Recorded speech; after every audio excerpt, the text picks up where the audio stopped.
I'm gonna tell you a story from when I was a younger lad. I'm in a deathly competitive match, and it's not just an ordinary match. I'm on the cusp of one of the highest ranks in the most revered proving ground for toxic assholes on the internet, League of Legends. The rank in question? Diamond. I spent the last 3 years grinding this game for an in-game reward, a border. In other words, a few pixels. I'm playing the last game for my promotion series. I'm 2-2 and there's 5 games total. If I lose, it's fucking over. I'm thinking, I don't know if I could carry these shitheads again, man. I get filled. AD carry. I never play this role. I asked my Chinese jungler, who does not speak English for some fucking reason on my server, to swap. Dead silence. No response. He doesn't even call me an SB or anything. I lock in Annie AD carry, trying to force a dodge. Surely no one is going to play this game, I'm thinking. It goes through. At this point, I'm losing my shit. And I'm thinking, what the fuck? How am I going to win this? I'll make the story quick. Turns out Annie AD carry is fucking broken. And now I'm in diamond. Shortly after the game ends, I get a call from my mother. I jump at the opportunity to tell my mom the great news. I finally accomplished something I really wanted to accomplish for the longest time. Her response? You're an idiot for playing video games. And a piece of shit for not being like everyone else and having a minimum wage job at 16. My world shatters. Let's just say that feeling was soul crushing. And I don't know if I could really use words to describe it effectively. When I think about it, when I came up with this thought, I felt really numb. My mother and honestly my brother have always supported my endeavors. Why am I reading? Holy fuck. Have always supported my endeavors in this kind of a manner. And it's led me to a point, even when I accomplish something that these people want to see me do, it's very bittersweet and hard for me to actually find any joy in it because the sheer difficulty of the process, the lack of support, you want to make these people happy, but it's really and likewise you want to love them, but it's really fucking hard when they shit on you every single day. So it's a lot of negative reinforcement, and that stuff is impossible to live with. It's led me to have a really shitty perception of life, and that perception is why would I work so hard for this person to be happy one time? And it's also kind of led me to not make other people as happy. But realistically, why would I work so hard to make this person happy one time every few years for one day, and then just get shit on the next day for it? Because I'm the scapegoat child. Rough is an understatement for living in that kind of an environment. And if you do have a similar situation, feel free to reach out to me because I'd like to help you in whatever way I can, whether it's listening. Honestly, most people just need that. This was the point. I know I went on a little bit of a tangent, but my mom shitting on me after telling me that basically the stuff I cared about didn't matter. Yeah, I know it's dumb, but it was something I cared about. Basically, this was the point I learned that I can't share any of my achievements with a narcissist. They will jump at the opportunity to just slash and eviscerate the things that make you happy. They see you having that joy, and they see it as a source of fuel for themselves that they can rob you from through their various tools like manipulation, guilt tripping, baiting into endless arguments. These things just suck the life out of you. The last thing these individuals think about is how bad they make you feel. It explains why they're willing to do it so naturally. Because I don't know if you definitely noticed getting involved in an argument with a narcissist or getting manipulated by a psychopath, for example, the most natural response is falling for it and engaging unconsciously. You don't even know you're in it until it's too late and you look in hindsight and you're like, holy fuck, how did I get here?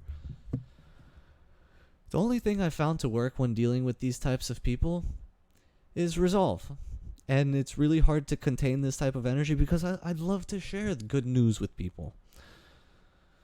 But I say resolve because resolve is basically that feeling when you decide, I refuse to let these people have power over me. When you have that overwhelming feeling to exercise discipline. It functions a lot like an emotion as well because it comes and goes, and it's quite hard to... It basically fades. It's like willpower, kind of. There's a battery on it, I suppose.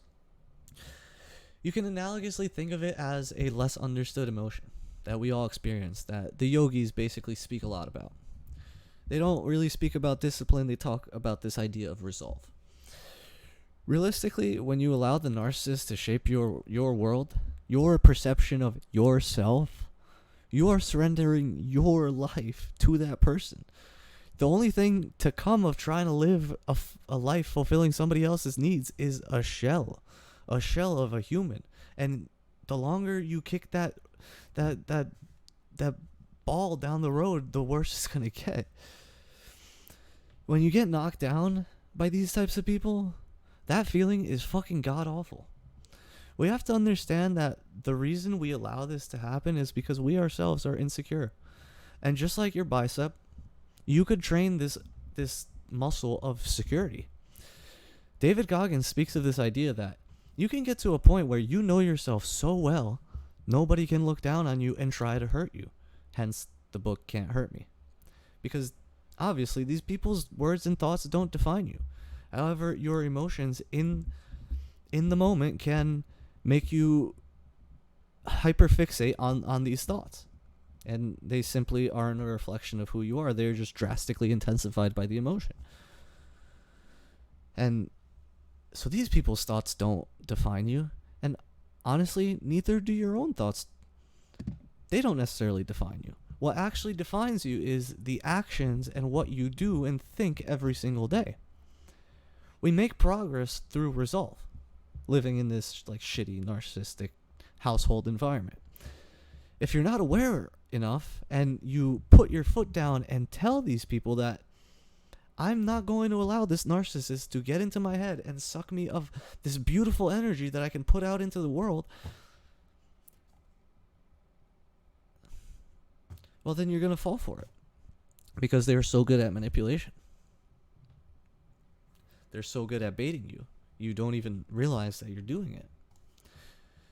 And they'll do it in situations like when you can't escape because you're a really, really easy target. Like when you're in a car together or something, or when you're grilling together outside, or let's say you're a degenerate and you're smoking weed with your brother, for example.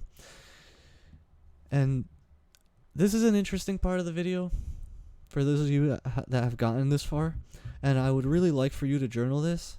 The first take of this video, I took the journal, handy dandy journal, and let's just say it was going to take me way too long to write this, but I have already written this down and put it on my wall.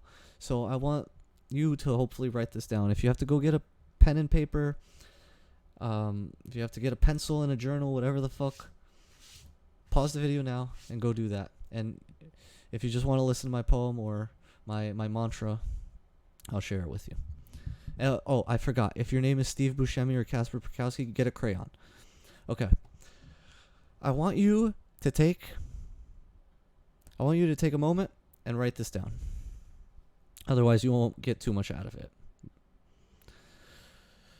I refuse to allow the narcissist to manipulate me and control me. I understand that the narcissist is trying to steal my soul at every corner. I refuse to stoop to their level. I refuse to get baited and argue with this person for any more time. I have spent years of my life trying to please these people, and it is at the very point where this person was most pleased that I was most miserable. I am a human being, just like everyone else. I too am deserving of love and support and like being able to express emotion, regardless of how these people make me feel, how these people try to influence my perception of the world, and how much self-doubt these people cause me to engage with. I have been limited by this lifestyle for 25 years. I refuse to live like this any longer. That's my mantra. I do not really want to share it, but I did for the sake of this video. Yeah, I want to leave you guys with a few ideas.